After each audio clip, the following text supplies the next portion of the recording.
ఒక మాట చెప్పాడు, పరిశ్రమలు రావటం తమరికి ఇష్టంలా. SIBP మీటింగ్ 6 సార్లు జరిగింది. Industrial promotion board meeting. 4,95,000 కోట్ల పెట్టుబడులు, 4,55,000 మందికి ఉద్యోగాలు. SIBP లో అప్రూవ్ అయింది. ఓవరాల్ గా 6 లక్షల చిల్లర కోట్లు మనకి పెట్టుబడులు వస్తున్నాయి. దాంట్లో రాయలసీమలో 3,19,000 కోట్లకి 3,19,000 కోట్ల పెట్టుబడులు ఒక్క రాయలసీమలో.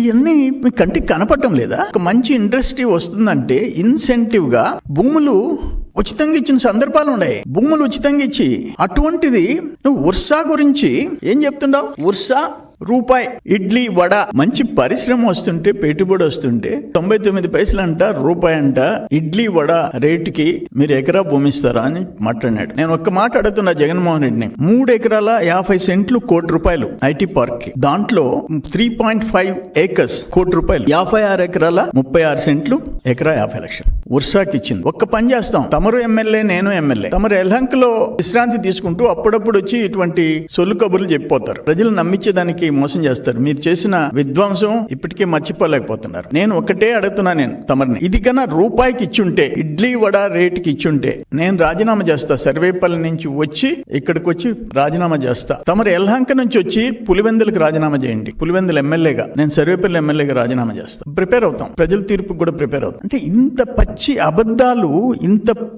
అబద్ధాలు తమరు చెప్తే, తమరు అసలు వ్యవస్థల్ని 14th ఫైనాన్స్ పంచాయతీల్ని కూడా ముంచేసిన వాళ్ళు మీరు. తమరు వనరుల గురించి, ఆర్థిక వ్యవస్థ గురించి నువ్వు మాట్లాడతావా? 14th finance, 15th finance, SC/ST sub plan, central government ఇచ్చే షేర్లు, ఒక ఇరిగేషన్ వ్యవస్థ, వ్యవసాయ శాఖ, నీటిపారుదల శాఖ, రోడ్లు భవనాల శాఖలు, పంచాయతీలు, చిన్న పంచాయతీలు, అవి కూడా నువ్వు బటన్ నొక్కి వెనక్కి తీసుకున్నవి.